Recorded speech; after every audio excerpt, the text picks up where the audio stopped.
Good evening. ये हम लोग जिस टॉपिक पे आज डिस्कस कर रहे हैं वो है हाइपोथेसिस टेस्टिंग।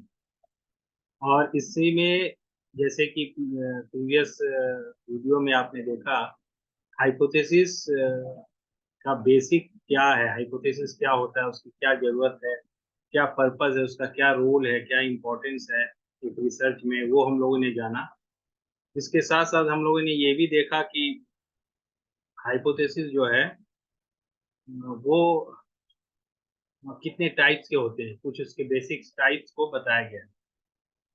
इसी कड़ी में हम आगे बढ़ते हुए आज देखेंगे हाइपोथेसिस टेस्टिंग में और क्या क्या महत्वपूर्ण कॉन्सेप्ट्स है जिसे जानने की जरूरत है। तो कल भी मैंने आपको बताया था कि जो हम लोगों का हाइपोथेसिस टेस्टिंग है उसमें कुछ ऐसे स्टेप्स हैं जिसे हम फॉलो करते हैं। स्टेप्स में हमें अ, ये देखना होता है कि हमारा वेरिएबल क्या है, रिसर्च वेरिएबल क्या है। रिसर्च वेरिएबल के साथ साथ हमें ये देखना होता है कि हमारा रिसर्च का ऑब्जेक्टिव क्या है, हमें करना क्या है, हमें इस रिसर्च में आउटकम क्या चाहिए और किस आउटकम को के लिए हम काम कर रहे हैं। और उसी आइडिया को ध्यान में रखते हुए हम अपना हाइपोथेसिस जो है उसको फ्रेम करते हैं। तो यहाँ पे वही स्टेप सब दिया गया है। You have to go for the research question और द रिसर्च ऑब्जेक्टिव, जो भी आपका रिसर्च ऑब्जेक्टिव हो उसे हम फ्रेम करते हैं। Research questions or problem that you want to investigate. What specific aspects of the problem are you interested in studying? किसके ऊपर हम काम करना चाहते हैं। फिर हम डिफरेंट वेरिएबल्स को आइडेंटिफाई करते हैं, जिससे अगर आपका एक एक्सपेरिमेंटल रिसर्च है तो आप उसको दो कैटेगरी में डिवाइड कर सकते हैं। एक आपका क्राइटेरियन वेरिएबल हो सकता है और एक प्रेडिक्टर वेरिएबल हो सकता है। क्राइटेरियन वेरिएबल जो है वो आपका डिपेंडेंट वेरिएबल है, आउटकम वेरिएबल है, जैसा कि यहाँ दिख रहा है, जिसके ऊपर असर देखने की हम कोशिश करते हैं। और हमारा जो प्रेडिक्टर वेरिएबल जो है वो इंडिपेंडेंट वेरिएबल है। जैसा कि एग्जांपल मैंने दिया था, आपने देखा होगा, जो एक्टिविटी बेस्ड लर्निंग था वो कहीं ना कहीं एक प्रेडिक्टर वेरिएबल था, और जो अचीवमेंट इन साइंस या इंटरेस्ट इन साइंस की बात हो रही थी वो आपका जो था वो आपका क्राइटेरियन वेरिएबल या आउटकम वेरिएबल कहलाएगा। इसी में अगर इसके आगे हम जाते हैं तो आपने देखा होगा रिसर्च में एक स्टेप होता है ऑपरेशनल डेफिनेशन। जैसे ही वेरिएबल हमें पता चल जाता है तो उस वेरिएबल्स का ऑपरेशनल डेफिनेशन क्या होगा उसे हम जानने की कोशिश करते हैं। और उसके हमारे रिसर्च में उसका क्या मीनिंग है वो हम जानते हैं, और उसके बाद हम उस काम को लेके आगे बढ़ते हैं। तो ऑपरेशनल डेफिनेशन हम देते हैं अपने वेरिएबल्स को। ये सब हमने अगर रिसर्च किया है, मास्टर लेवल पे भी अगर आपने रिसर्च किया होगा तो ये जानते होंगे।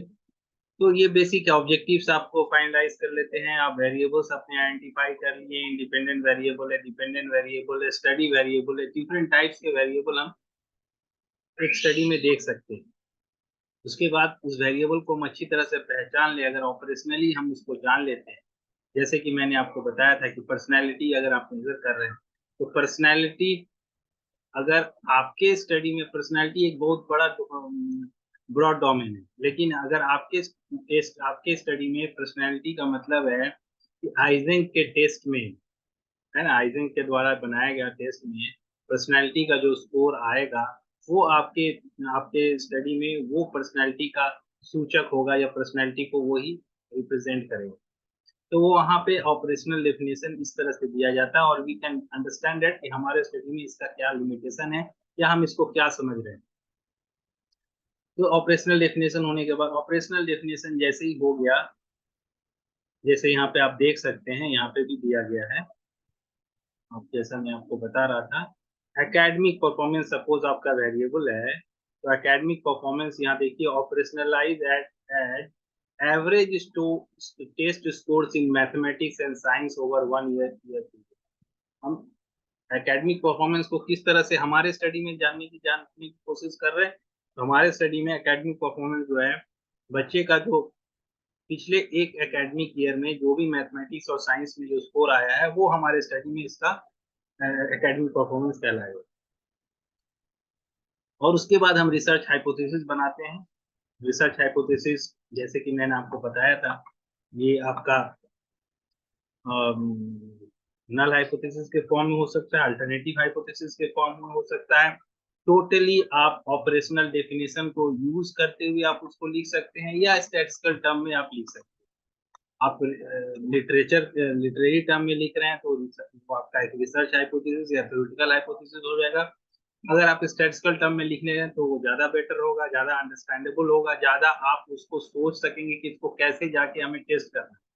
तो आप उसके टेस्ट के बारे में भी सोच लेंगे, कौन सा कौन सा पैरामेट्रिक टेस्ट लगाना है, नॉन पैरामेट्रिक टेस्ट लगाना है, टी टेस्ट लगाना है, क्या टेस्ट करना है, ये आपका पता चल जाता है। और जब आप ऑपरेशनली डिफाइन करते हैं तो और भी ज्यादा क्लैरिटी आ जाती है कि एक्चुअली हमारा टेस्टिंग जो है वो हमारा किस प्रोसेस को फॉलो करते हुए। उसके बाद हम रिसर्च स्टडी अपना डिजाइन करते हैं। डिजाइन करने के बाद हम अपना टूल बनाते हैं। टूल बनाने के बाद हम लोग जाके डेटा कलेक्ट करते हैं। डेटा कलेक्ट करने के बाद हम हाइपोथेसिस टेस्टिंग करते हैं। और हाइपोथेसिस टेस्टिंग करने के बाद we try to conclude that hypothesis holds और नॉट होल्ड्स। हमारा हाइपोथेसिस उसको रिटेन किया जाए या उसको रिजेक्ट किया जाए। ये हमारा जनरल प्रोसेस होता है किसी भी रिसर्च में। आपके जो रिसर्च क्वेश्चंस हैं या आपके जो ऑब्जेक्टिव्स हैं उसको अचीव करने के लिए ये तरीका से हम लोग आगे बढ़ते हैं। और उसके बाद हम अपने कंक्लूजन निकालने के बाद अपने फाइंडिंग्स को डिसर्टेशन के फॉर्म में लाएं, या आप उसको थीसिस के फॉर्म में ले आएं, या आप एक आर्टिकल के फॉर्म में लेके आएं। आप उसको उस तरह से लेके रिपोर्ट कर सकते हैं। जब भी हम अगर एक रिसर्च हाइपोथेसिस बनाते हैं,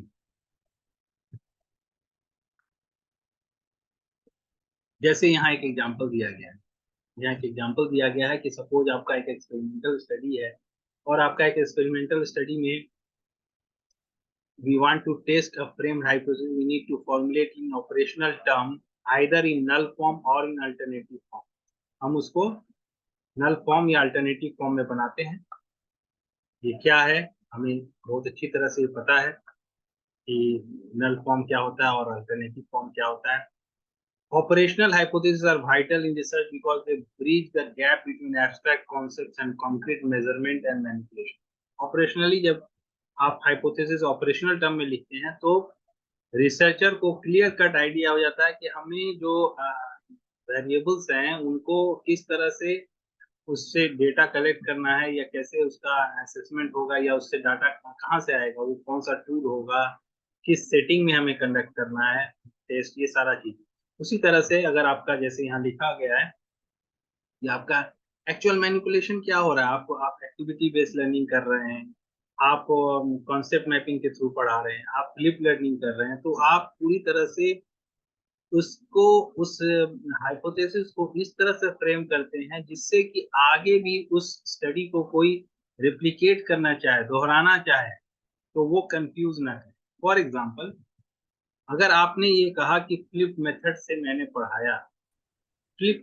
मैंने पढ़ाया और मैंने साइंस में बायो साइंस के टॉपिक को पढ़ाया, तो देखिए आपका ऐसा हो सकता है, संभावनाएं हो सकती है कि बायो साइंस को पढ़ाते समय आपका वो फ्लिप लर्निंग जो है वो काम किया।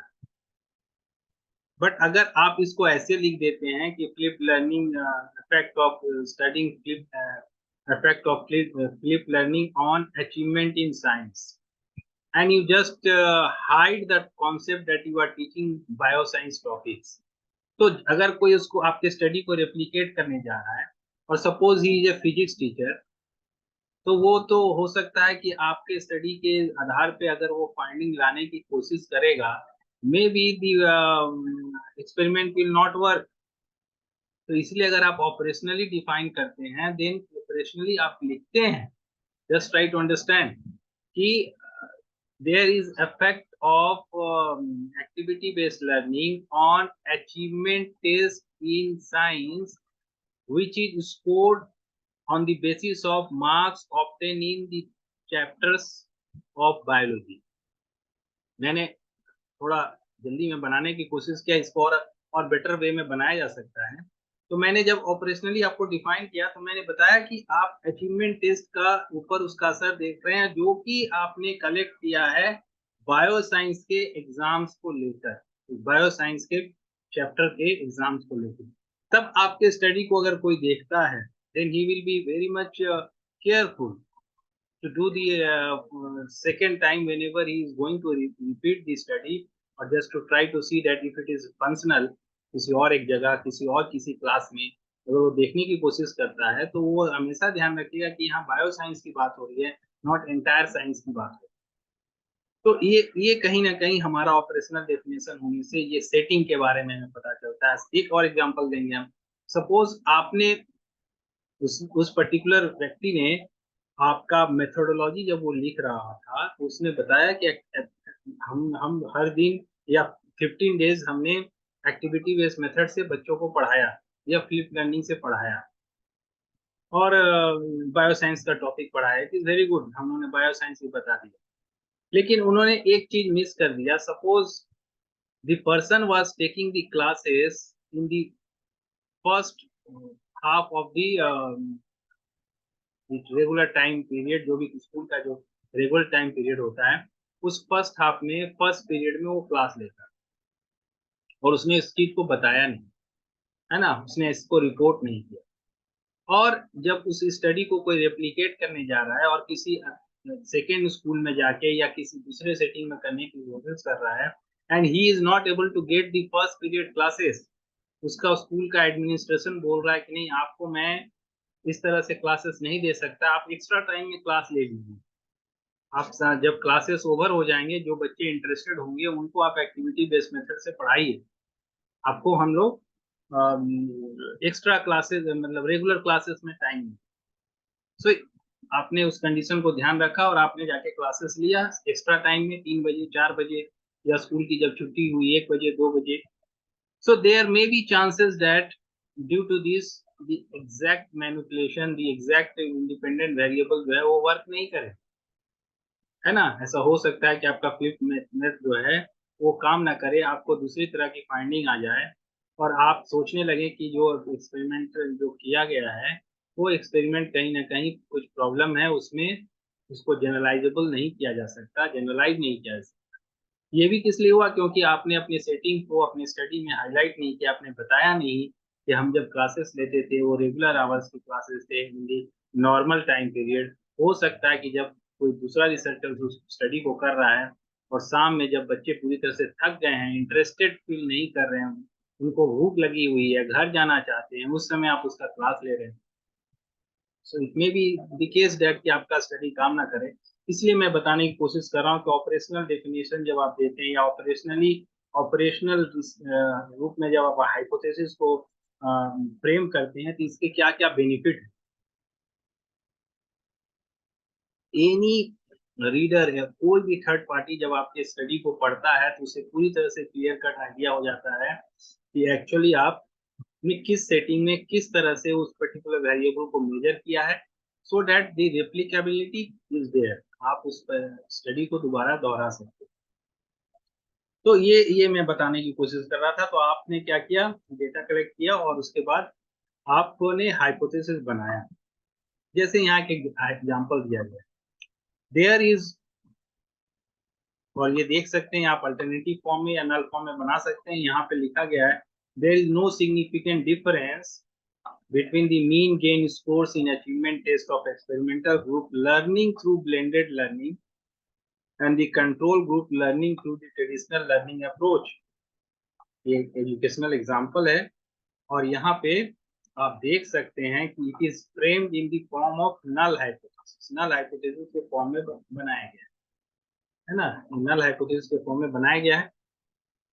और ये जैसा आपको यहाँ दिख रहा है ये बोल ये रहा है, अगर सिंपल वे में बताऊं तो ये बता रहा है कि कोई सिग्निफिकेंट डिफरेंस नहीं हुआ है अगर आपने एक्सपेरिमेंटल ग्रुप को मान लीजिए कि आपने ब्लेंडेड लर्निंग से पढ़ाया और कंट्रोल ग्रुप को आपने ट्रेडिशनल मेथड से पढ़ाया, कन्वेंशनल मेथड से पढ़ाया, तो उनके अचीवमेंट टेस्ट में उनके अचीवमेंट टेस्ट के स्कोर में कोई सिग्निफिकेंट डिफरेंस नहीं। कहने का मतलब है कि इफेक्ट नहीं हो रहा है। नल हाइपोथेसिस आपने बनाया, मैंने आपको बताया था कि नल हाइपोथेसिस इस तरह से बनाते हैं, शोइंग दैट कि आपका कोई इफेक्ट नहीं हो रहा है, कोई रिलेशनशिप नहीं है, कोई एसोसिएशन नहीं है। तो इस तरह से आपने बनाए।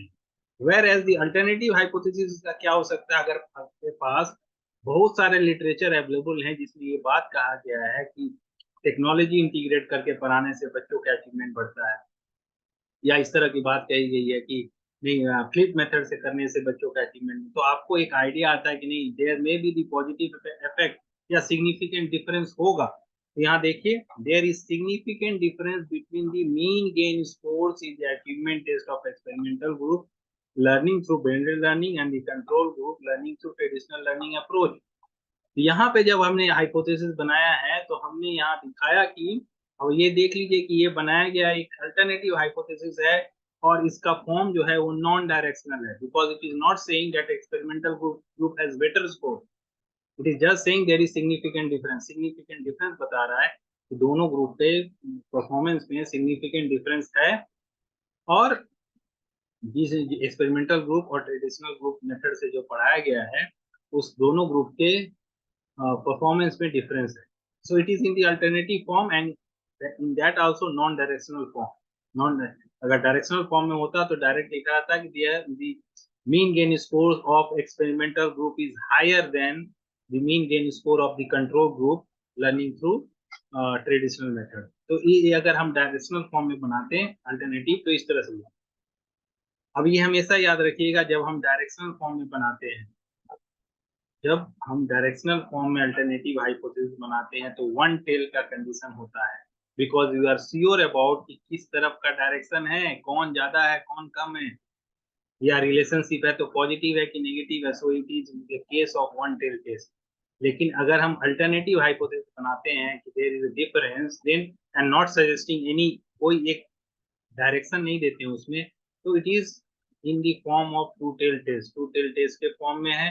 हम जो जो हमारा हाइपोथेसिस टेस्टिंग का यूजुअल वे है उसको हम यूज कर सकते हैं, और हम ये देख सकते हैं कि हाइपोथेसिस होल्ड कर रहा है कि नहीं होल्ड कर रहा है।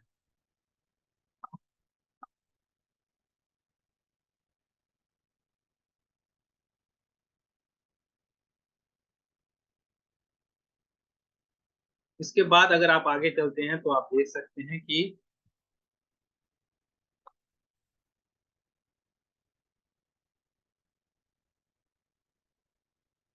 अब इसके बाद आपको ये देखना है कि हमें कौन से स्टैटिस्टिक्स यूज करना है। ये आपको पता होना चाहिए कि अगर आपके पास दो ग्रुप कंपेयर करना है, दो ग्रुप का मीन कंपेयर करना है, then you will go with the T test.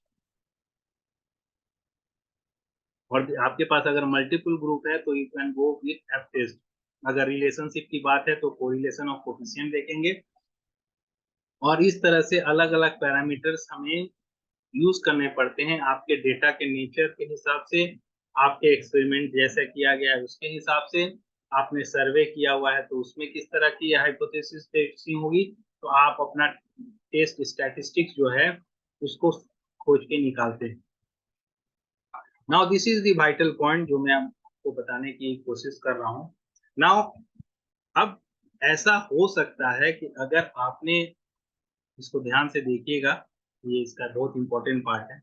ऐसा हो सकता है कि आप जब हाइपोथेसिस बनाए हैं, आपने नल हाइपोथेसिस बनाया है या आपने अल्टरनेटिव कुछ किसी भी तरह से आपने हाइपोथेसिस बनाया है, सपोज नल हाइपोथेसिस आपने बनाया, और नल हाइपोथेसिस बनाने के बाद आपने जब टेस्ट किया, टी टेस्ट किया, सपोज आपने टी टेस्ट किया, टी टेस्ट में जो भी ऑब्जर्व वैल्यू आया, suppose the observe value is 1.96, मैंने बताया है लास्ट सैंपल पे ये 1.96 या 98 ऐसे 1.96, तो मोस्ट प्रॉब्ली वही होता है।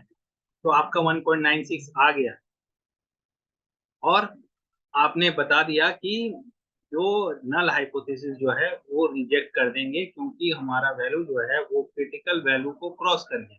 अगर सपोज आपका वैल्यू 2 आ गया है ना, सपोज आपके पास,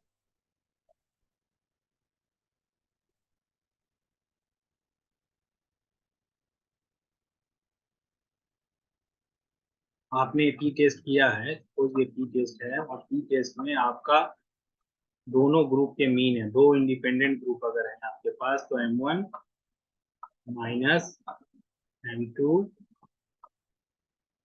ये आप निकालते हैं, divided by square root of S S1 square by N1 plus S2 square by N2। ये हमारा एक जस्ट आपको समझाने के लिए मैं बता रहा हूँ कि ये मान लीजिए आपका टी टेस्ट दो इंडिपेंडेंट ग्रुप के लिए है, और मान लीजिए आपके पास मीन जो है, मीन ऑफ गर्ल्स का जो है मीन है, या यहाँ पे जब हम लोग एक्सपेरिमेंटल और कंट्रोल ग्रुप का बात कर रहे हैं, सपोज आपका मीन जो है एक्सपेरिमेंटल ग्रुप का जो है मीन निकल के आया है, सपोज उसका मीन निकल के आया 10, ओके, एंड कंट्रोल ग्रुप का मीन जो निकल के आया, सपोज मीन इज 2, सपोज 2 नहीं, सपोज 8,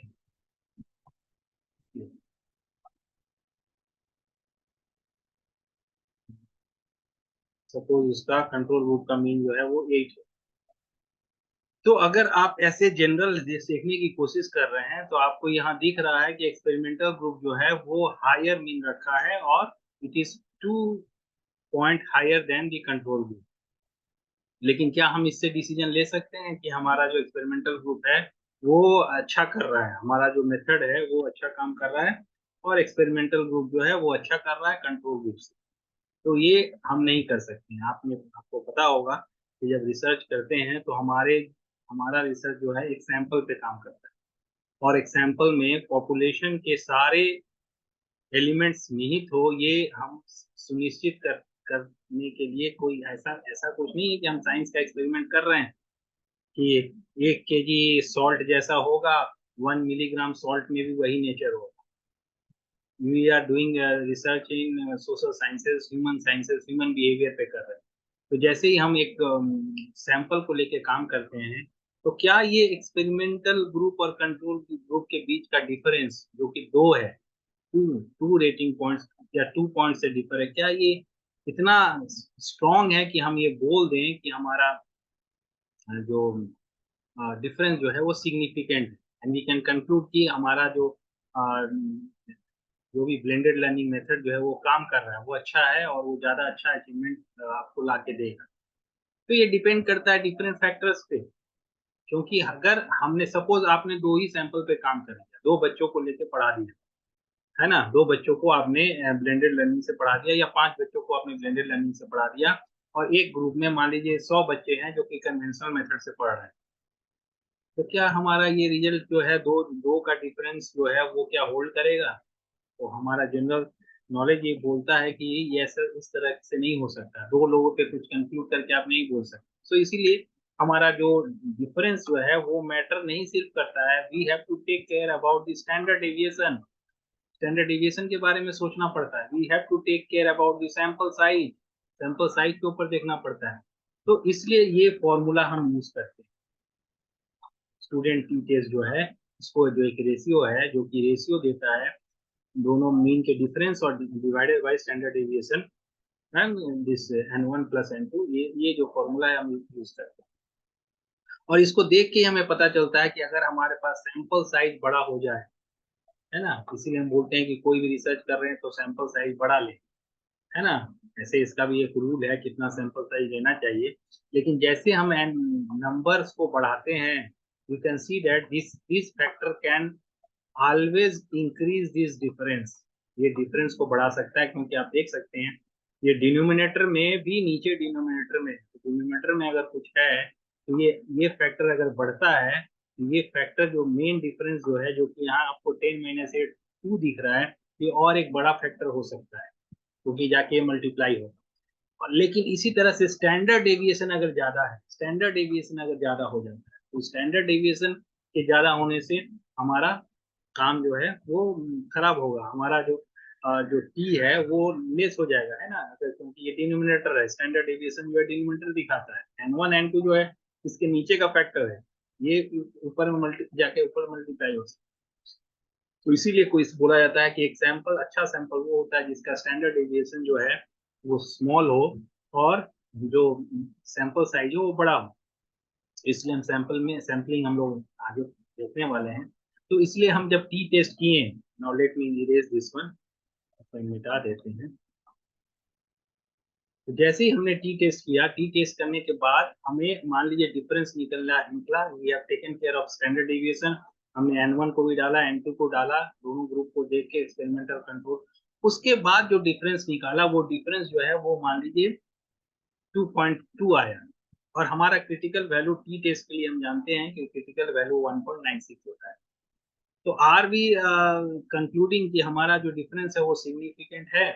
तो सिग्निफिकेंट कहने का मतलब ये है कि ऐसा हो सकता है, इतना करने के बाद भी हो सकता है कि हमारे सैंपल में कुछ एरर हो, हमारे इंस्ट्रूमेंट में कुछ एरर हो, जिस चीज से मेजर कर रहे हैं उसमें कुछ एरर हो, हमारे हमारे जो ट्रीटमेंट है, जिस तरह से मैंने ब्लेंडेड लर्निंग को पढ़ाया उसमें कुछ गलती हो। इसलिए हम क्या करते हैं कि नहीं, हम लोग कभी कभी इस तरह के चांसेस हो सकते हैं कि इन रियलिटी जो है ब्लेंडेड लर्निंग जो है वो काम नहीं कर रहा है, but because of this, because mathematically हमने कैलकुलेट कर लिया और हमारा वैल्यू 2.2 आया और हमने क्या किया, हाइपोथेसिस को रिजेक्ट कर दिया। तो अगर हमारा हाइपोथेसिस एक्चुअली जो है वो नल हाइपोथेसिस जो है वो सही है, रियलिटी में सही है, लेकिन हमारा टेस्ट जो है वो बता रहा है कि नहीं, null hypothesis should be rejected, then we are committing type 1 error, या उसको दूसरा नाम अल्फा एरर भी बोलते हैं। मुझे लगता है आप समझे होंगे कि अगर रियलिटी, रियल जो पॉपुलेशन बोलता है, जो जनरल पिक्चर ये है कि नहीं, जो आपने जो तरीका से पढ़ाया वो एक्चुअली इफेक्टिव नहीं है, उसका कोई इफेक्ट नहीं होता है, एक्सपेरिमेंटल कंट्रोल ग्रुप में there is no difference, both both are working in the same way, है ना। लेकिन आपने सैम्पलिंग एरर किया हो, या अपना पढ़ाने का तरीका में कुछ गड़बड़ किया हो, या आपके इंस्ट्रूमेंट में कुछ प्रॉब्लम हो, उसके कारण आपका स्टैटिस्टिक जो मैथमेटिकल डेटा जो है वो दिखाने लगा डिफरेंस, और आपने कंक्लूड कर दिया कि नहीं, हमारा जो है सिग्निफिकेंट है and null hypothesis should be rejected, that means there is effect, हम ये कंक्लूड निकाल लेते हैं कि there is effect of blended learning and experimental group जो है वो हायर परफॉर्म कर रहे हैं। तो ये हमारा टाइप 1 एरर है ना। ये यहाँ यही लिखा है, type 1 error occurs when the null hypothesis is rejected when it is actually true. Null hypothesis actually true है लेकिन हमने उसे रिजेक्ट कर दिया। We conclude that there is a significant effect or difference, but actually क्या है, आपका difference नहीं है रियलिटी में। तो अब हम क्या करते हैं, और इसी को टाइप 1 एरर बोलते हैं, और इसको सिंबल अल्फा से उसे दिखाते हैं। इसलिए टाइप 1 एरर कोई बोल रहा है या अल्फा एरर बोल रहा है, इसका मतलब यही है कि हमने रॉन्गली नल हाइपोथेसिस को रिजेक्ट कर दिया, गलत तरीके से हमने रिजेक्ट कर दिया, रियलिटी में जो है वो ऐसा है नहीं। तो इसके डिफरेंट कारण हो सकते हैं, मैंने बताया। ऐसा हो सकता है, एग्जाम्पल के लिए हो सकता है कि आपने ब्लेंडेड लर्निंग नहीं पढ़ा के आपने कुछ और तरीका से पढ़ा दिया हो, और आपका उसके कारण स्कोर बढ़ता हुआ दिख रहा हो, बट एक्चुअल पॉपुलेशन जो है वो इस तरह का चीजों को आगे जब आप जनरलाइज करने की कोशिश करेंगे तो आप या दूसरे केस में रेप्लिकेट करने की कोशिश करेंगे, एक ऐसा व्यक्ति जिसको ब्लेंडेड लर्निंग मालूम होगा और उसके बाद वो पढ़ाएगा तो देखेंगे कि वो काम नहीं कर रहा है, लेकिन आपके रिसर्च का आउटकम तो बता रहा है कि वो काम करता है। तो जब भी आप ये गलत कंक्लूजन पे पहुंच जाते हैं कि आपका हाइपोथेसिस जो है वो रिजेक्ट होना चाहिए, लेकिन एक्चुअली जो है वो जो है वो that is null hypothesis only is holding, there is no difference, there is no effect. तो अब क्या करते हैं, तो हमारा उपाय क्या है, तो इसलिए इसके लिए हमने एक रीजन बताया जिसको कि हम लोग बोलते हैं लेवल ऑफ सिग्निफिकेंस। इसके लिए हमने लेवल ऑफ सिग्निफिकेंस एक रखा है, ठीक है। इस तरह की बातें हम कब करें, कि इस तरह की चांस, इस तरह, क्योंकि एक रिसर्च जो है एक सैंपल पे ही हम करेंगे, सैंपल पे करेंगे अगर, तो हमें कुछ तो चांस एरर लेना ही पड़ेगा। तो ये चांस जो एरर हम लोग लेते हैं वो या तो 5% या तो 1% ले सकते हैं, ठीक है। तो हमारा जो मिनरल लिटरेचर बोलता है कि आप 5% चांसेस ले सकते हैं, और 5% चांसेस के लिए ही हमारा जो वैल्यू है जो मैंने बताया 1.96 और 1% के लिए जो वैल्यू है वो आपका ये टी टेस्ट के लिए है ना। I am not saying this is for ANOVA और काई स्क्वायर। और इसके लिए आपका 1% के लिए आपका 2.58 है। तो हमारा जब डिफरेंस 1.96 आ जाए टी टेस्ट का वैल्यू या 2.58 आ जाए, उस समय हम ये कंक्लूजन ले सकते हैं कि सिग्निफिकेंटली दोनों ग्रुप डिफर कर रहे हैं एक्सपेरिमेंटल कंट्रोल। और देयर इज चांसेस ऑफ 5%, 5% ऐसे चांसेस है कि डिफरेंस नहीं होगा, लेकिन 95% केसेस में डिफरेंस है। 95% ऑफ ऑब्जर्वेशन में आप ये देख सकते हैं एक्सपेरिमेंटल ग्रुप का परफॉर्मेंस कंट्रोल ग्रुप से अच्छा है। तो ये जो हम करके रखते हैं। और ये अल्फा जो है हमारे ऊपर है, रिसर्चर अगर चाहता है कि नहीं, अगर आपके टेस्ट कोड है जैसे आप यहाँ आगे देख सकते हैं कि अगर हम जैसे एग्जांपल है, मैं यहाँ दिखा रहा हूँ आपको, एग्जांपल भी लिखा हुआ है, आप देख सकते हैं। मान लीजिए कि आप एक मेडिकल टेस्ट कर रहे हैं, तो मेडिकल टेस्ट जो है वो एक सीरियस अफेयर है। आप ये सोशल साइंस का रिसर्च कर रहे हैं, वो अलग बात है कि ये मेथड काम कर रहा है नहीं काम कर रहा है। लेकिन आप एक दवा का टेस्ट कर रहे हैं, सपोज एक मेडिसिन का टेस्ट कर रहे हैं, और आपने ये सोच के रखा है कि ये दवा जो है, ये कल भी मैं बता रहा था आपको कि ये दवा काम करता है कि नहीं, ब्लड प्रेशर पे हो या डायबिटीज पे हो, और आपने अपना ऑब्जर्वेशन लेके आया। ऑब्जर्वेशन लेने के बाद क्या आप 5% का चांस ले सकते हैं उसमें? तो मेडिकल साइंसेस में आप 5% का चांस नहीं ले सकते, because it is a serious affair. आप ऐसा नहीं कर सकते जहाँ चलो 5% क्या 5% लोग को क्यों छोड़ देते हैं, उस पर असर हो रहा हो या नहीं हो रहा हो, 95% पे तो हो रहा है असर। So take take the decision if this medicine should be used for treatment of blood pressure or cancer or diabetes। तो इसलिए अगर आप कोई मेडिकल साइंस का केस टेस्टिंग कर रहे हैं, वहां पे अगर कोई आपको कंक्लूजन लेना है, then you have to be very sure कि नहीं ये 1% करते हैं, 1% चांसेस पे हम इसको एक्सेप्ट करेंगे अल्टरनेटिव हाइपोथेसिस को, या रिजेक्ट करेंगे नल हाइपोथेसिस को कि दिस ड्रग इज वर्किंग और नॉट वर्किंग। तो इसलिए मैं बोल रहा हूँ कि ये जो अल्फा है ये हमारे ऊपर है, हमारे एज ए रिसर्चर हम डिसाइड कर सकते हैं। ऐसा भी हो सकता है कि कोई डिसाइड करे नहीं 5% नहीं, हम 10% करते हैं, है ना। कहीं पे कोई बोल रहा है कि नहीं 5% नहीं 10%, कोई एक एडमिनिस्ट्रेटर है, suppose an administrator is there, और वो सोचता है कि नहीं टेक्नोलॉजी यूज करके हम पढ़ाएंगे, और उसने एक स्टडी करिया, एक टेक्नोलॉजी यूज करके एक ग्रुप को पढ़ाया गया और एक ग्रुप को कन्वेंशनल मेथड से पढ़ाया गया। और फिर डेटा उसके पास आया, डेटा आने के बाद उसने देखा कि डिफरेंस तो एग्जिस्ट कर रहा है, लेकिन डिफरेंस जो है वो 1.96 नहीं है, वो उससे थोड़ा कम है, सपोज 1.5 है या 1.6 है, और which is equivalent to 10% of chances, 10% of chances of committing error. तो भी एडमिनिस्ट्रेटर बोल सकता है चलो 10% चांस हम लोग ले सकते हैं, 90% केसेस में ये सक्सेसफुल है। सो आप हम वो क्या करेंगे, हम ये टेक्नोलॉजी यूज करके पढ़ाएंगे। तो जस्ट ट्राई टू अंडरस्टैंड कि उसने क्या किया। ये कोई बहुत बड़ा इशू नहीं है कि टेक्नोलॉजी यूज करना है कि नहीं करना है, 90% से काम चल जाएगा। 10% चांस ऑफ एरर रहने से भी काम चल जाएगा। लेकिन अगर आप मेडिकल साइंस में हैं तो हमें सोचना होगा कि नहीं, हमें चांस जो है उसको कम करना है। टाइप 1 एरर हम नहीं कर सकते हैं, टाइप 1 का जो चांसेस है उसको रिड्यूस करना है। मेडिकल साइंस हो या कोई जैसे हेलमेट का टेस्टिंग कर रहे हैं, टायर का टेस्टिंग कर रहे हैं, क्वालिटी टेस्ट किसी सपोज एयरलाइन पायलट जो एयरलाइन के आपके जो एरोप्लेन है उनके जो टायर्स होते हैं, you just try to understand कितना इंपॉर्टेंट है वो। अगर उसका क्वालिटी चेक हो रहा है तो उसके क्वालिटी चेक में कि हमारा जो ये नए मटेरियल या नए रबर से मैन्युफैक्चर से जो बनाया गया जो या आपने सपोज 1000 टायर्स आपने बनाया, 1000 टायर्स को आप टेस्ट कर रहे हैं, टेस्ट करते करते उसमें 1000 में आपको कितने टायर जो हैं वो कि रिजेक्ट हो रहे हैं। क्या वो 5% टायर रिजेक्ट हो रहे हैं, 1% टायर रिजेक्ट हो रहे हैं?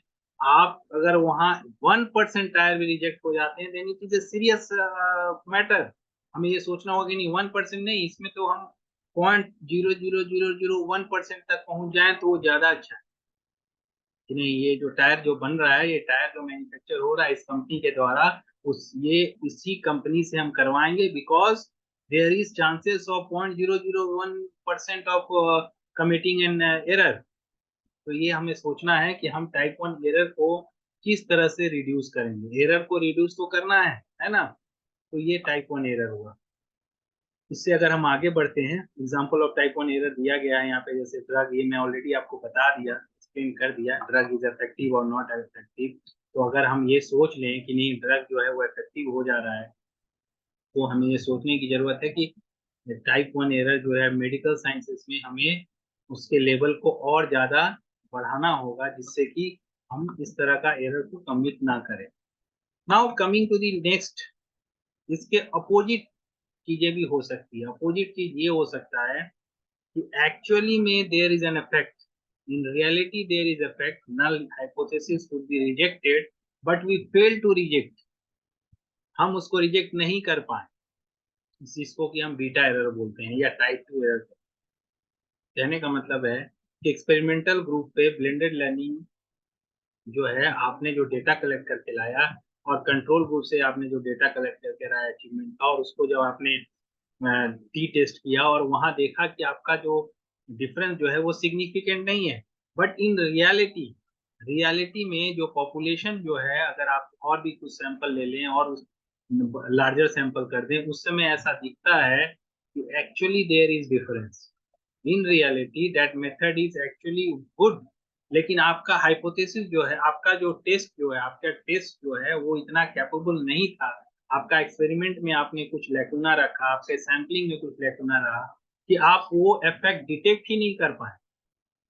तो ये भी कहीं ना कहीं एक चैलेंज का इशू है, टाइप 2 एरर हो सकता है, जिसमें कि there should be an effect, null hypothesis should be have been rejected, लेकिन हम क्या है, हम फेल हो गए हैं उसको रिजेक्ट करने में। तो टाइप 2 एरर जो है वो भी आपका एक सीरियस मैटर है, उसको भी हम लोग करते हैं।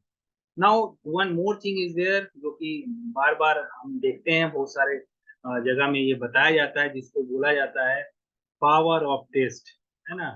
ये पावर ऑफ टेस्ट जो है, जिसको कि जनरली नोट किया जाता है 1 - बीटा से, 1 - बीटा से पावर ऑफ टेस्ट। अब देखिए बीटा क्या है, बीटा बता रहा है, अभी मैंने बताया, beta is the chances of not able to reject a null hypothesis when it is false, है ना। एक नल हाइपोथेसिस जो कि फॉल्स है, उसको हम रिजेक्ट नहीं कर पाए, तो 1 - बीटा क्या है, नल, 1 - बीटा होगा the chances of rejecting null hypothesis when it is false. और यही होना चाहिए, किसी भी टेस्ट, किसी भी एक्सपेरिमेंट में यही सक्सेस होता है कि अगर आपका नल हाइपोथेसिस फॉल्स है तो वो रिजेक्ट हो जाए। इसलिए 1 - बीटा जो है वो पावर ऑफ टेस्ट कहलाता है। किसी भी पावर ऑफ डिवाइस हो, टूल हो, एक्सपेरिमेंट हो, पावर ऑफ टेस्ट का मतलब है कि the power of rejecting a null hypothesis when actually it is false, जब वो गलत हो तो उसे हम रिजेक्ट कर पाए, तो वो एक सबसे अच्छी बात होगी। इसलिए इसे 1 - बीटा को पावर ऑफ टेस्ट बोलते हैं। बहुत बार ये क्वेश्चन रहता है कि 1 - बीटा क्या है, और इसको बीटा को जब आप समझ जाते हैं, बीटा क्या है, failure to reject null hypothesis when it is false. हम नल हाइपोथेसिस गलत था, null hypothesis should not be accepted, लेकिन हमने क्या किया, हम नहीं कर पाए, हम डिटेक्ट नहीं कर पाए, तो वो बीटा हो गया, टाइप 2 एरर हो गया। But if you are successful in rejecting null hypothesis when it is false, तो 1 - बीटा, और इसी को पावर ऑफ टेस्ट बोलते हैं। तो यहाँ पावर ऑफ टेस्ट का मतलब इस तरह से आप समझ सकते हैं। अब एक बार ये आता है कि बहुत बार ये भी प्रश्न आता है कि हमें कौन सा जो एरर जो है उससे ज्यादा तकलीफ है, कि या ज्यादा सीरियस है। तो आपको हमेशा पता होना चाहिए कि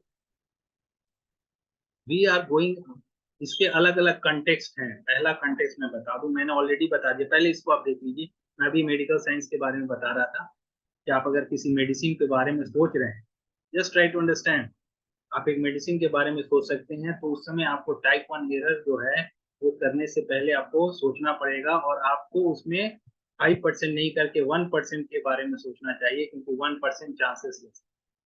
लेकिन just try to understand, type 2 error भी अगर आप करते हैं, टाइप 2 एरर में भी बहुत बार ऐसा होता है कि वी ट्राई टू, जैसे फॉर एग्जांपल जब कोरोना का टाइम था,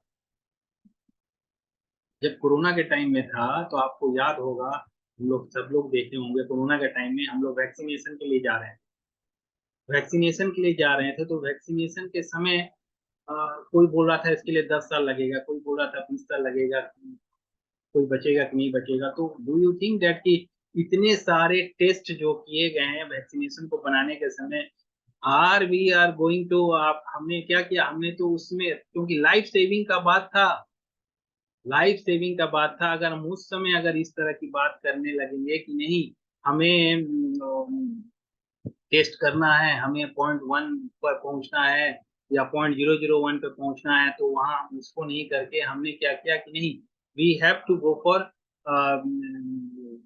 रिजेक्टिंग और एक्सेप्टिंग नल हाइपोथेसिस, है ना। और हमें एक्सेप्ट करने की जरूरत थी, और उस समय हमने टाइप 2 एरर को क्या किया, यूज करने की कोशिश की, है ना। जैसे यहाँ देखिए,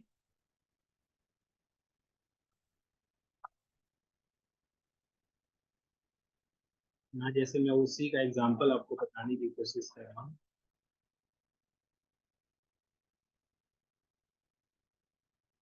जैसे यहाँ पे देखिए, अगर ये एग्जांपल मैं बता रहा था, यू कैन फॉलो हियर, इसको देखिए। If based on a clinical trial, a researcher failed to reject the null hypothesis and conclude that drug is not effective, when in reality it does have a positive effect. ठीक है, अगर आपने अगर ये vaccination वाले case में अगर देख लें कि अगर हम ऐसा मिस कर जाएं, हम फेल कर जाएं रिजेक्ट करने में, जबकि एक्चुअली वो वर्क कर रहा है, तो हमारे लिए बहुत बड़ा प्रॉब्लम हो जाता है।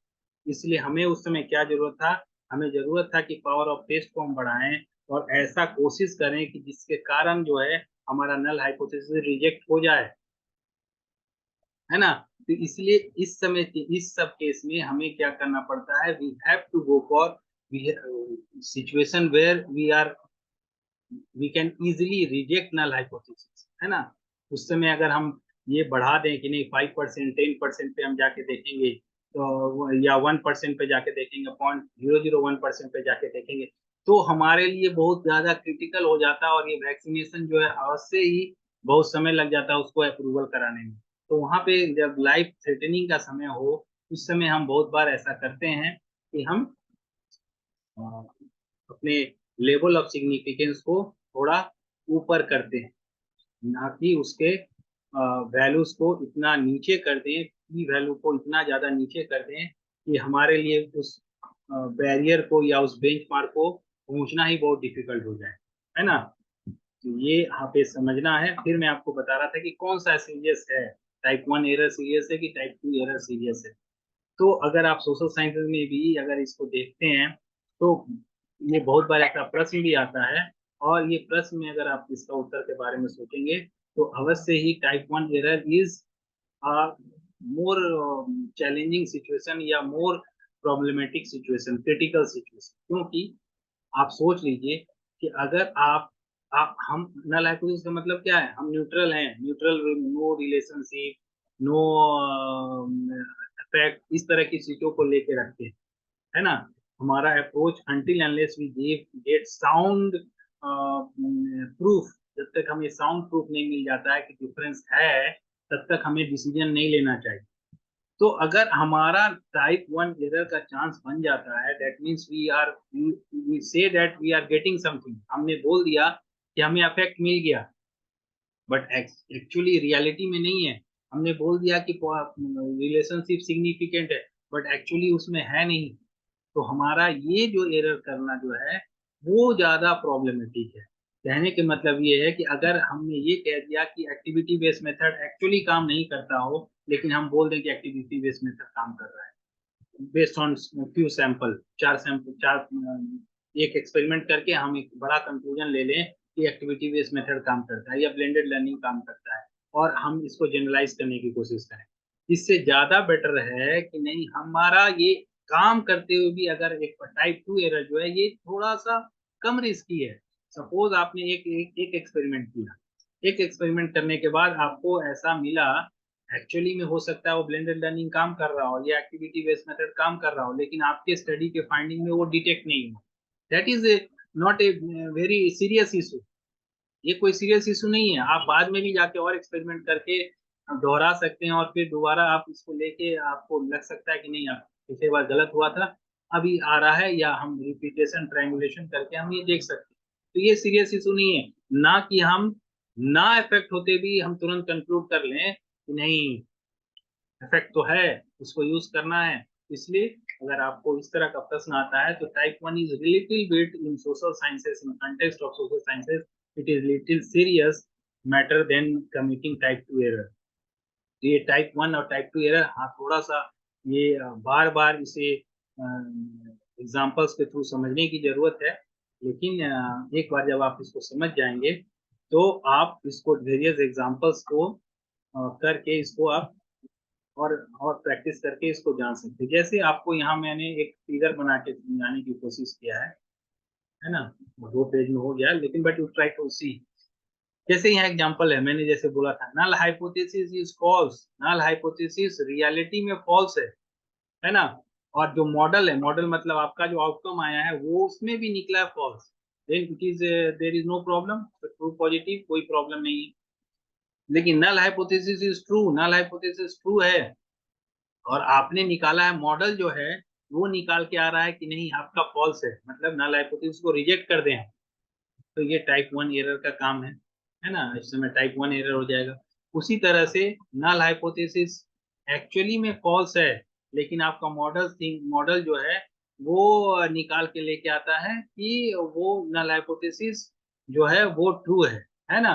तो ये क्या है, एक सॉरी मैं उल्टा बता दिया, यहाँ देखिए लिखा है null hypothesis is false, null hypothesis तो गलत है, नल हाइपोथेसिस को रिजेक्ट होना चाहिए, रियलिटी में रिजेक्ट होना चाहिए। लेकिन आपका मॉडल जो है उसको लेके आ गया कि मॉडल जो है, मॉडल मतलब हमारा एक्सपेरिमेंट, हमने जो डेटा कलेक्ट किया वो आपको बता रहा है कि नल हाइपोथेसिस जो है वो आपका सही है। तो ये क्या हो गया, टाइप 2 एरर हो गया। उसी तरह से आप इसका देखते हैं, टू हाइपोथेसिस जो नल हाइपोथेसिस जो है वो सही है, और आपका फाइंडिंग भी कहता है कि नल हाइपोथेसिस जो सही है, तो ये इसमें कोई एरर नहीं है। तो ये इस पर्टिकुलर टेबल से भी आप समझ सकते हैं। इसी को एक्सप्लेन करते हुए एक और एग्जांपल बहुत बार इसको यूज किया जाता है इसको समझाने के लिए, और इससे भी आप समझ सकते हैं कि किस तरह से ये वर्क करता है ना। जैसे यहाँ देखिए, बस इतना। और इससे भी आपको समझ में आ जाएगा कि which error is more more serious. जैसे for example, dependent is guilty, है ना, डिपेंडेंट जो कि आपका जो भी जैसे आप एक केस के बारे में बात करें, और एक अपराधी है, अपराधी नहीं बोला जाए उसको, कन्विक्ट है, उसको आपने लेके आया, और एक्चुअली में वो गिल्टी है, गिल्टी मतलब एक्चुअली वो दोषी है, अपराधी है, और आपके कोर्ट जो है वो रूलिंग लेके आ गया कि defendant is guilty, court rules defendant is guilty, वो भी लेके आ रहा है कि डिफेंडेंट जो है वो दोषी है। तो ये तो पॉजिटिव केस हो गया, इसमें कोई दिक्कत नहीं है, एक्चुअली में वो गिल्टी था, मतलब वो दोषी था, और कोर्ट ने भी यही फैसला सुनाया। तो आपका कोई दिक्कत नहीं है, आपका चीजें जो है true positive, criminal gets convicted, criminal को सजा मिल गई। ऐसा भी हो सकता है डिफेंडेंट इज इनोसेंट, आपका जो कन्विक्ट है वो एक्चुअली में रियलिटी में जो है वो अपराधी नहीं है, वो सामान्य व्यक्ति है, इनोसेंट है, उसका कोई दोष नहीं है, लेकिन आपका कोर्ट जो है वो फैसला दे देता है कि वो गिल्टी है ना, उसको अपराधी बता देता है।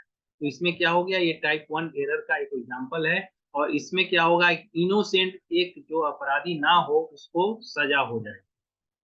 सेकेंड केस ऐसा हो सकता है कि डिफेंडेंट इज गिल्टी, डिफेंडेंट अपराधी जो है गिल्टी है, और कोर्ट जो है वो उसको बता देता है कि नहीं वो गिल्टी नहीं है, कोर्ट ने गलत बता दिया।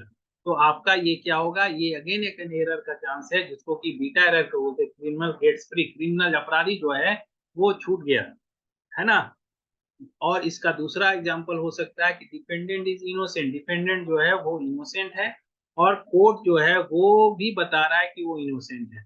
तो इसलिए क्या हो गया, इनोसेंट जो है वो फ्री हो गया। तो इसलिए ये जो है इसमें भी कोई प्रॉब्लम। अब ये दोनों केस को आप कंपेयर करें, ये टाइप 1 के केस को और टाइप 2 के केस को, बीटा एरर को।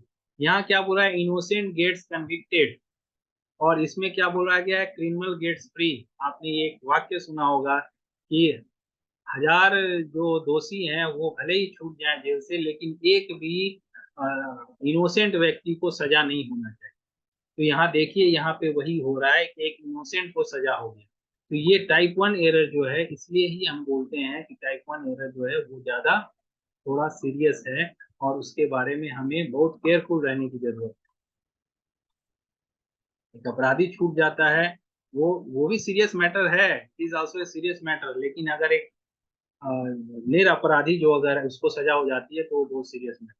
इसी तरह से ये इसी को यहाँ पे भी दिखाया गया, जो मैंने बार बार आपको समझाया कि आपका एंटायर पॉपुलेशन क्या बोलता है और आपका सैंपल क्या बोल रहा है। अगर आपका एंटायर पॉपुलेशन क्या बोलता है कि नथिंग इज देयर, और आपका आ जाता है आई सी समथिंग, आपको कुछ दिख जाता है, तो आपका टाइप 1 एरर है, क्योंकि ये जो है ये सही है, एग्जैक्ट, ये आपका रियलिटी है, this is the real real case, है ना। और ये आपका सैंपल के केस है, ये पैरामीटर है, और ये सैंपल से आपका ये कंक्लूजन निकल रहा है। तो आपने टाइप 1 एरर कर दिया, अगर आपका कुछ नहीं था लेकिन आपको कुछ मिल गया तो टाइप 1 एरर है। और यहाँ ये पॉपुलेशन बोलता है कि something is there, some relationship, some effect is there, लेकिन आपको कुछ नहीं दिख रहा है, तो आपको टाइप 2 एरर का केस हो गया। तो इसलिए हमें ये सोचना है कि दिस ये सब एरर को हमें कैसे रिड्यूस करना है, और अपने अपने हाइपोथेसिस टेस्टिंग के फाइंडिंग्स को कैसे ऐसा एरर फ्री रखना है, या आप बोल सकते हैं कि टाइप जितने भी कंपाउंडिंग फैक्टर्स हैं उनको उनको हटा के अपने हाइपोथेसिस के फाइंड कंक्लूजन को एरर लेस रखना है या एरर कम करना है, इसके बारे में हमें सोचना है। तो यहाँ पे आप देख सकते हैं कि टाइप 1 और टाइप 2 एरर जो है दोनों सीरियस है, लेकिन टाइप 1 एरर को कंपैरेटिवली ज्यादा सीरियस माना जाता है। इसको हम कैसे एड्रेस कर सकते हैं, तो एक तो मैंने ऑलरेडी बताया कि आप अपना सैंपल साइज हमेशा बढ़ा के रखिए। सैंपल आपके पास बड़ा होगा, then it will be more closer to the population, population के ज्यादा नजदीक होगा। तो हम गलत कैसे कर सकते हैं, पॉपुलेशन जैसा ही फाइंडिंग आएगा हमारा, तो हमें पॉपुलेशन सैंपल बड़ा रखना है। दूसरा चीज है कि अगर हम इफेक्ट साइज को बढ़ा दें, इफेक्ट साइज भी अगर हम एक ऐसा पैरामीटर है जिससे हम ये पता कर सकते हैं कि एक्चुअली जो डिफरेंस है वो रियल है कि ट्रिवियल है, ऐसे ही दिख रहा है कि एक्चुअली में हो रहा है। इफेक्ट साइज जो है ये भी आजकल के रिसर्च में, पहले जो रिसर्च के टेस्ट हाइपोथेसिस करते थे तो उसमें इफेक्ट साइज को नहीं देखा जाता था, लेकिन आजकल इफेक्ट साइज को देखते हैं, जिससे कि और ये निश्चित हो जाए कि जो डिफरेंस एक्चुअली सिग्निफिकेंट है वो इन रियलिटी कितना इफेक्टिव है। इफेक्ट साइज को बढ़ाना और सैंपल साइज को बढ़ाना, ये दोनों जो है हमारा हेल्प करता है हमारे से टेस्ट में एरर्स को रिड्यूस करने में। तो लेवल ऑफ सिग्निफिकेंस मैंने ऑलरेडी आपको बता दिया, ये हमारे ऊपर है। जनरली सोशल साइंस के रिसर्च में, बिहेवियर साइंस के रिसर्च में ये 0.05 मिनिमम उसको रखा जाता है। 0.01 के केस में भी दोनों दोनों लेवल पे हम लोग एक्सेप्ट करते हैं, but 0.05 is the minimum requirement alpha level के लिए, मतलब 5% चांस हम ले सकते हैं। क्रिटिकल वैल्यू ऑलरेडी मैं बताया कि हर एक टेस्ट के लिए क्रिटिकल वैल्यू होता है, जिससे अबव अगर आपका वैल्यू हो जाए तो नल हाइपोथेसिस को हम रिजेक्ट कर सकते हैं, अबव या उसके इक्वल हो जाए तो हम उसको रिजेक्ट कर सकते हैं। क्रिटिकल वैल्यू जैसे मैंने बताया 1.96 और 2.58 है, तो 1.96 एक क्रिटिकल वैल्यू है, 2.58 एक क्रिटिकल वैल्यू है। Now one more concept is there, degrees of freedom. तो ये डिग्रीज ऑफ फ्रीडम क्या है, ये भी बहुत बार हम लोग कंफ्यूज करते हैं। तो डिग्रीज ऑफ फ्रीडम जो है, हर एक स्टैटिस्टिक्स, जो भी स्टैटिस्टिक्स हम यूज कर रहे हैं, टी टेस्ट हो, एनोवा हो, एनकोवा हो, आपका व्हाट यू कैन से कोरिलेशन हो, इसमें आपका डिग्रीज ऑफ फ्रीडम के अलग अलग फॉर्मूलाज हैं। अब ये डिग्रीज ऑफ फ्रीडम को अगर हम इस तरह से देखा जाए, तो हम इसको इस तरह से बोल सकते हैं कि हम अपने टेस्ट जो भी डेटा पॉइंट हमने कलेक्ट किया है, मैं आसान भाषा में समझाने की कोशिश कर रहा हूँ, जितने भी डेटा पॉइंट आपने कलेक्ट किया है उसमें आप कितने डेटा पॉइंट पे चेंजेस कर सकते हैं और उसके बाद भी आपके रिजल्ट में कोई डिफरेंस नहीं आए। इसका एक एग्जांपल बता रहे हैं, जैसे आप मीन कंपेयर कर, आप मीन ही निकाल रहे हैं किसी किसी पर्टिकुलर ग्रुप का, तो एक मीन अगर आप निकालते हैं तो हमेशा डिग्रीज ऑफ फ्रीडम कितना होगा, n-1 होगा। n-1 कहने का मतलब यह है कि आपके पास अगर मान लीजिए कि 50 बच्चे हैं, 50 स्टूडेंट्स आपके साथ हैं और 50 बच्चों का मार्क्स आपके पास है, किसी को 40 मिला, किसी को 80 मिला, किसी को 70 मिला, किसी को 20 मिला हुआ है, डिफरेंट स्टूडेंट्स के मार्क्स हैं और आपका एवरेज सपोज निकल के आया 70। तो आप इसके डेटा पॉइंट्स, जितने भी डेटा पॉइंट्स हैं आपके 50 डेटा पॉइंट्स में, आप कितने सारे डेटा पॉइंट्स में आप अपने इच्छा से मैनिपुलेशन कर सकते हैं। तो आपका इच्छा जो है आपके n-1 मतलब 49 ऐसे डेटा पॉइंट्स हैं जिसमें आप अपने से चेंजेस कर सकते हैं। जिसको 20 आया उसको 25 कर सकते हैं, जिसको 50 आया उसको 15 कर सकते हैं। लेकिन एक n-1 मतलब एक एक पॉइंट को आपको अपने हाथ में रखना होगा, जिससे कि आपका जो एवरेज वैल्यू, जो कि मैं अभी बता रहा था, एवरेज सपोज आपका 70 आया है, आपका एवरेज वैल्यू 70 का 70 है। आप और सब वैल्यू में चेंज कर सकते हैं, लेकिन आपको एक वैल्यू जो है उसको आपको एक फिक्स वैल्यू ही देना होगा, जिससे कि आपका एवरेज जो है वो चेंज ना करे। तो हमारे जो एनोवा हो गया, आपके दो ग्रुप वाले मीन जो टी टेस्ट अगर आप करते हैं तो वहां पे आपका n-2 यूज करते हैं। आपका कोरिलेशन है, अगर वो दो ग्रुप है तब आपका, दो ग्रुप तो होगा नहीं, एक ग्रुप और दो वेरिएबल होंगे तो n-, तो ये आप ऐसा देख सकते हैं कि कितने डेटा पॉइंट पे आप फ्रीडम ले सकते हैं और उसके हिसाब से इसको तय करते हैं। दूसरा अगर इसको बताया जाए तो ये एक तरह से आपको एन को दिखाता है। एन मतलब सैंपल से डायरेक्टली रिलेटेड है। अब सैंपल से हमेशा आप देखेंगे कि सैंपल से ये कहीं ना कहीं कुछ कम होता है, क्योंकि हम हर एक बार what you can say each sample के हर एक पॉइंट में इंडिपेंडेंट होके डिसीजन नहीं ले सकते। इसलिए डिग्रीज ऑफ फ्रीडम जो है ये एक तरह से आपके स्टैटिस्टिक्स पे डिपेंड करता है कि आप टी टेस्ट यूज कर रहे हैं कि आप one sample t test. One sample t test है, एक मीन को लेके हम लोग उसमें काम करते हैं, उसी का रिपीटेड टेस्ट हो रहा है, तो आपका n-1 होता है। अगर आपके पास दो ग्रुप हैं तो n-2 होता है, ये आपको पता होगा। तो डिग्रीज ऑफ फ्रीडम का ये कॉन्सेप्ट है।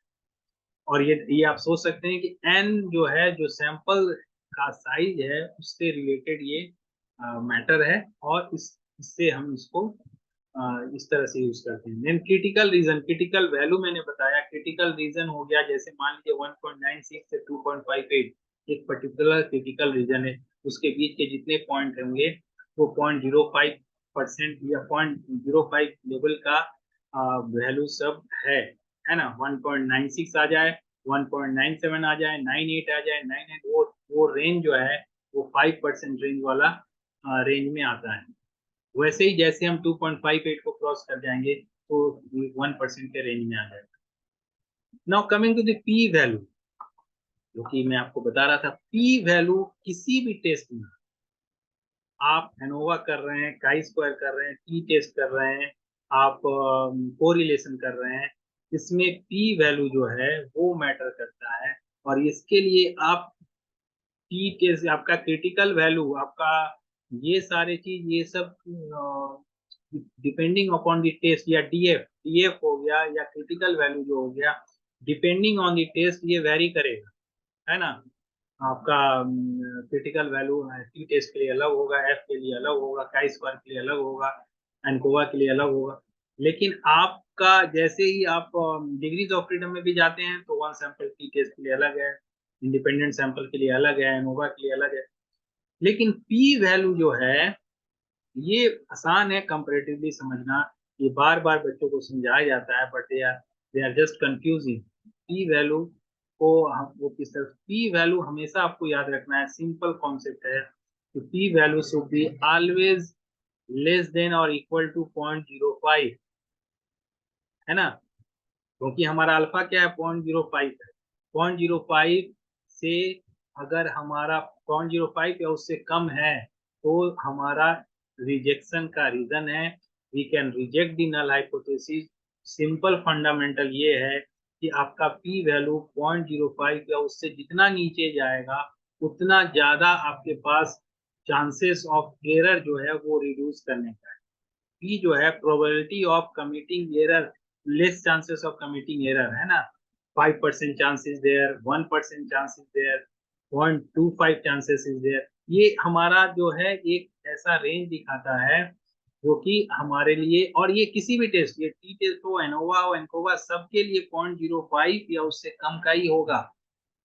अगर आपका पी वैल्यू आपने देखा होगा, आप काई स्क्वायर कर लें, एनोवा कर लें, आप टी टेस्ट कर लें, आपका लास्ट में पी वैल्यू निकालते हैं, है ना। एस, अगर आप एसपीएसएस यूज करते हैं, डायरेक्टली उसमें पी वैल्यू दिखाता है, सिग्निफिकेंट लिख के वहां पे पी वाले कॉलम में वो लिख के आता है 0.02 है, या 0.000 है, या 0.05 है, या 0.289 है।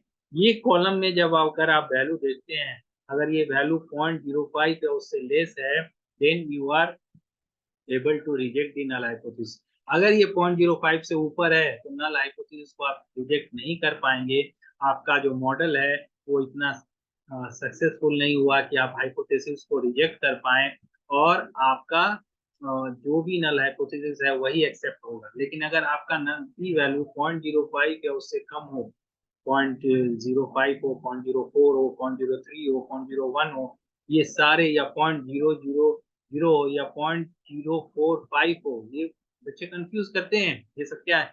आपको सिंपल मैथमेटिक्स, 0.05 से अगर कम है, या 0.05 या उससे कम है, तो ये रिजेक्ट होगा। और कोई भी टेस्ट हो, काई स्क्वायर भी होगा तो यही होगा, एनोवा होगा तो भी वही होगा, एनकोवा होगा तो वही होगा आपका। ये हमेशा के लिए है। और अगर हायर लेवल ऑफ आप इसका चाहते हैं तो इट कैन बी 0.01 आल्सो।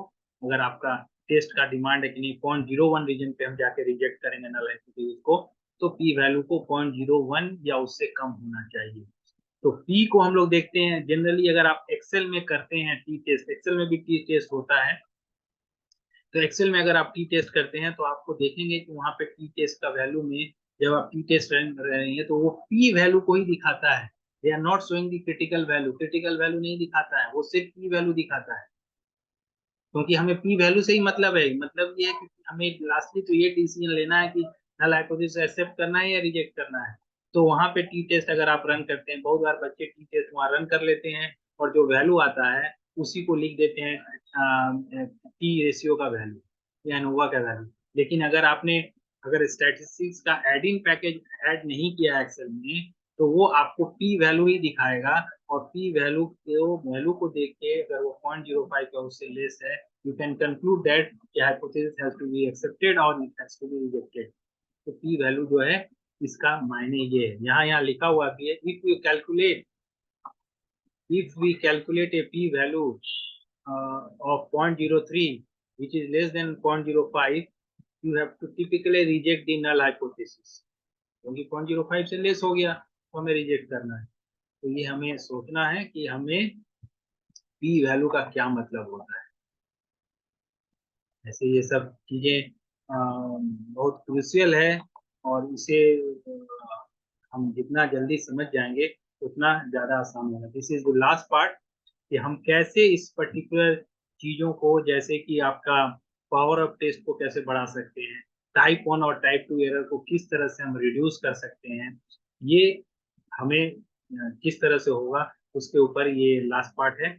तो आपको एक सोचना है कि हमें हमेशा लोअर सिग्निफिकेंस लेवल रखें, अल्फा लेवल, क्योंकि मैंने ऑलरेडी बताया कि टाइप 1 एरर जो है ज्यादा रिस्की अगर हम कमिट करें, तो हमेशा हम अल्फा लेवल को अगर नीचे कर लें, अल्फा को अगर 0.05 नहीं करके कोई बोलेगा 0.03 पे हम रिजेक्ट करें, तो हमारे पास चांसेस कम होगा एरर करने का, है ना। इतना तुरंत हम बता देते हैं कि नहीं सिग्निफिकेंट रिलेशन है या कोरिलेशन मिल गया, ये सब नहीं होगा। हमारा क्या होगा कि उसका chances of committing type 1 error जो है वो रिड्यूस हो जाएगा। और टाइप 1 एरर जो है मैंने बताया कि ज्यादा प्रॉब्लमेटिक है, उस वो कमिट नहीं करना है ना। जैसे 0.05 लोअरिंग अल्फा टू 0.01, जैसे यहाँ आपको दिख रहा है ये मैटर, तो आप देखेंगे जब, तो ये अल्फा को अगर हम 0.05 से 0.01 कर दें, reduces the probability of making a type 1 error, but it में increase the risk of type 2 error. ये टाइप 2 एरर को तो बढ़ाता है, लेकिन because type 1 error is more risky, हमें उसको कम करना है। तो एक चांस ये कर सकते हैं। दूसरा है कंडक्टिंग ए बोनफेरी करेक्शन। ये एक स्टैटिस्टिकल तरीका है जिसके द्वारा हम अपने टेस्ट में एरर्स को रिड्यूस कर सकते हैं और कंक्लूजन की वैलिडिटी को बढ़ा सकते हैं।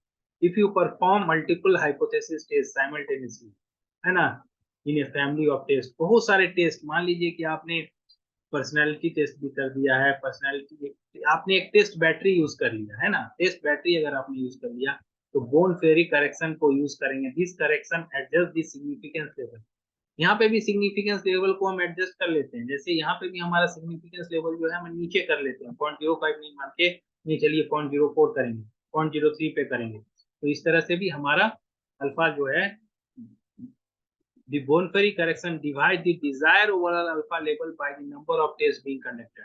अल्फा को हम डिवाइड कर देते हैं, डिवाइड करने से क्या उसका वैल्यू और कम हो जाएगा, 0.05 को अगर हम किसी चीज से डिवाइड कर दें तो और कम हो जाएगा, तो हमारा अल्फा लेवल, अल्फा को जैसे ही हम रिड्यूस करते हैं हमारे पास टाइप 1 एरर करने का चांसेस कम हो जाता है। मैंने आपको ये भी बताया कि सैंपल साइज को भी इंक्रीज करने से आप ये चीजें कर सकते हैं, टाइप 1 एरर को रिड्यूस कर सकते हैं, क्योंकि सैंपल जैसे जैसे पॉपुलेशन के करीब होगा आपका रिजल्ट जो है वो उतना ही ज्यादा रिप्लीकेबल होगा, और उस समय जो आप कंक्लूजन लिए रहेंगे वो अवश्य ही रियलिटी के करीब होंगे। तो आप सैंपल बढ़ा के कर सकते हैं। Perform pre study power analysis, पहले आप अगर अपने रिसर्च को समझ लें, है ना, आपने ये देख लिया कि हमारे रिसर्च का डिमांड क्या है, आपने ये देख लिया कि हम जो टूल यूज कर रहे हैं उसका पावर क्या है, आपने ये देख लिया कि आपके ऑब्जेक्टिव्स क्या है, जैसे मैंने बताया कि आप लाइफ सेविंग एक्सपेरिमेंट कर रहे हैं, उस समय आपका अल्फा लेवल आप कुछ अलग सोचेंगे, आप अगर किसी मेडिसिन के ऊपर डिसीजन ले रहे हैं तो आपका अल्फा लेवल कुछ अलग आप रख सकते हैं, आप अगर कोई मेथड ऑफ टीचिंग के बारे में सोच रहे हैं तो आप, तो एक प्री स्टडी पावर एनालिसिस अगर आप कर लेते हैं तो आपका ये चांसेस हो जाता है कि the chances of rejecting null hypothesis when it is actually false जो है वो आपका अच्छा हो जाएगा। जो मैंने बताया पावर ऑफ टेस्ट क्या है, power of rejecting null hypothesis when it is false, जब वो गलत हो, रिजेक्ट हो जाए, तो इस केसेस में आप अगर प्री एनालिसिस कर लेते हैं तो आप करें। Use one tail test sparingly, आपको जितना कम हो सके उतना कम आप वन टेल टेस्ट करें। मैंने आपको बताया, यहाँ पे भी देखे होंगे कि जब नल हाइपोथेसिस को अल्टरनेटिव फॉर्म में लिखा गया तो वो नॉन डायरेक्शनल फॉर्म में लिखा गया है, वन डायरेक्शनल फॉर्म में नहीं लिखा गया है, it is just saying there is significant difference, it is not saying that experimental group will do better, ये नहीं लिखा गया है एक्सपेरिमेंटल ग्रुप जो है वो अच्छा करेगा, बेटर करेगा। इससे क्या होगा कि आपका जो डिसीजन जो है वो क्योंकि आपको ये किसी और दिन हम बताएंगे, जैसे आप वन टेल टेस्ट कर लेते हैं आपका जो क्रिटिकल वैल्यू जो है वो आपका और लेस, मतलब क्रिटिकल वैल्यू जैसे मैंने आपको बताया ई टेस्ट के लिए क्रिटिकल वैल्यू 0.05 के लिए 1.96 है, लेकिन अगर ये वन टेल टेस्ट हो जाएगा ये वैल्यू सिर्फ 1.65 या 66 या 65 के आसपास का जरूरत है, या 68, 1.68,